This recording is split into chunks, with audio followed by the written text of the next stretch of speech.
And welcome to SA Sports Show. Barry, what a show we've got in front of us. Big one. And thank you so much for joining us. 1 hour of a lot of fun. It is a lot of fun. It's going to be a lot of fun. We've got some great guests. Yeah, we've got good guests. Phil's out, which is okay. I'm in. Yeah, Phil's Phil's like. out. Well, you know, he's left the country because he owes me coin. He owes me $1. Oh, that's a bet. I think a big game, Co versus Ranella, women's under lights. Dead right. We'll speak to Craig about that, but he hasn't. No, he hasn't paid up. Yeah, you won't see him. He's done a runner. I might be here next week as well. You could be here next week, mate, unless he can raise $1. Well, you know, good news with two Adelaide sides, obviously. Yep. The Crows getting up and the Power.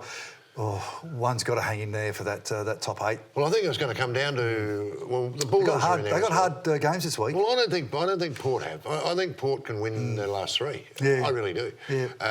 Adelaide won, but I don't think Adelaide were as convincing as Port Adelaide. And that's not having a go. I mean, people know I'm from Port Adelaide. Of course. But if you look at the game against St Kilda, I don't think any Adelaide fan would have been over the moon. You know what I mean? Port Adelaide they won, which is what they had to do. They played fantastic footy. Port Adelaide smashed the Bombers at Marvel Stadium away, which is important. And their record against the Bombers at Marvel has been pitiful.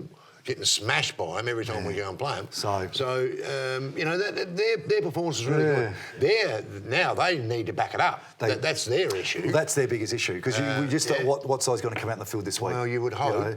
And the Swans coming off a 2-point loss against Greater Western Sydney, so they might be a bit nasty, but you know, but steam coming out of the ears a little bit. I haven't rated them all year. I'm not sure about Sydney. But what is interesting is Hawthorn and Sydney not in the finals for 2019, and that's been a long time, Barry. Yeah, it has. A long time. That's a very good point. Yeah. Which is why I think Port are in a good position. Yeah. Because if I was Sydney now, knowing that I can't make the finals, you're right. That does happen. You go and have surgery. Yeah. You come in, young kid. And we know that happens. That happens to a lot of clubs. Yeah. And I think where Ports are at the moment, if you look at their draw, they've got who do we say? Sydney. We've got Sydney. Yep. North Melbourne, who are still. They're around the month. They still play very tough footy. And then Freo. Now Freo can still make it. Maybe. Probably not by then. That's right. They won't be there. So that's what I'm saying. No, they don't deserve to be. They've been so inconsistent. But with Adelaide, West Coast in Perth. Tough game. Real tough game. Then you've got Collingwood at Adelaide Oval. Tough game. Yeah. Bulldogs in Ballarat. Tough game. Tougher. Yeah. So I think their draw's hard. Yeah, probably you're right. And if they win them, then they deserve to. And Australia, what about that in the cricket? You got to be. I could just imagine yourself in your lounge room just when the boys got up. It was just been so exciting for you because I know, because you're so passionate about cricket. You've been a champion South Australian player, and to see how poor they've been performing over the last few years, that's a big win. It was a massive win. Massive win. It was a massive win, but like I said to Phil last week, I think it was last week. People forget that the Australians have been preparing for the Ashes for about 12 months under Langer. Yeah. You're under Langer. Langer knows what he's doing. Yeah. They've been preparing, where I don't think England have. Yeah. And England picked a couple of blokes like Roy and Butler, who are one-day players. I know. It's a different game of cricket, Ando. They actually put in a couple that were... We're going to talk about that a bit later for sure. Yeah. But we've got news now, mate, and over to Bridget. Thanks, boys, and welcome back to another week of SA Sporting News. I'm Bridget. It was a good weekend for South Australian footy, with both SA teams getting important wins as we get to the pointy end of the season. Port Adelaide came out of the blocks early to stun a favoured Essendon outfit, finishing out the game 59-point winners. Robbie Gray was everywhere, kicking 4 goals and revving up the Essendon crowd in the process. The Power must beat the Swans tomorrow afternoon to keep their nose in the finals hunt. The Crows also got a much-needed victory against a resilient St Kilda side, running over the Saints by 22 points. Captain Tex Walker looked strong, kicking up 4 straight goals, while Rory Legg couldn't be stopped with a massive 38 touches.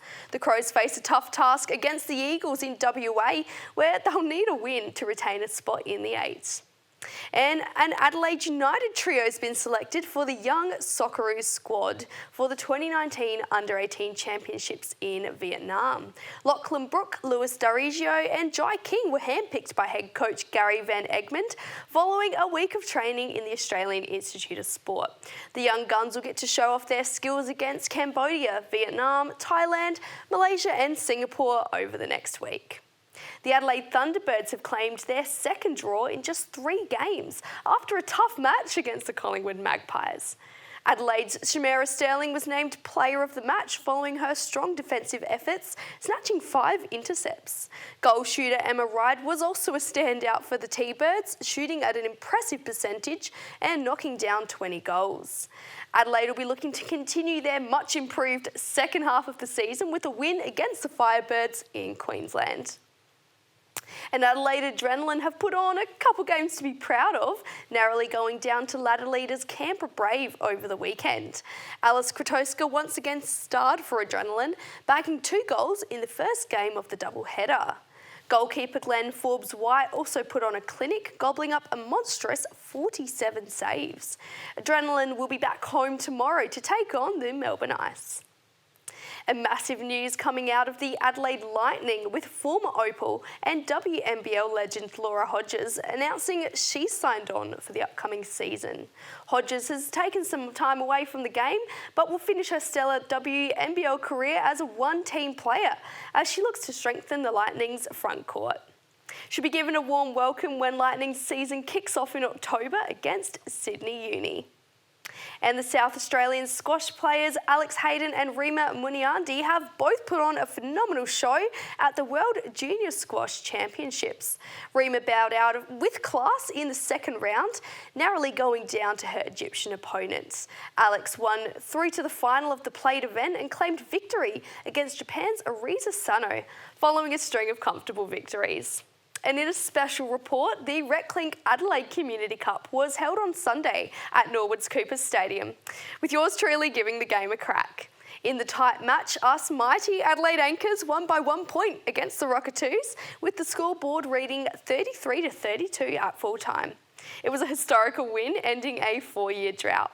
I guess those Rockatoos will have to work a little harder to win back the cup next year. That's all for this week. I'll see you soon.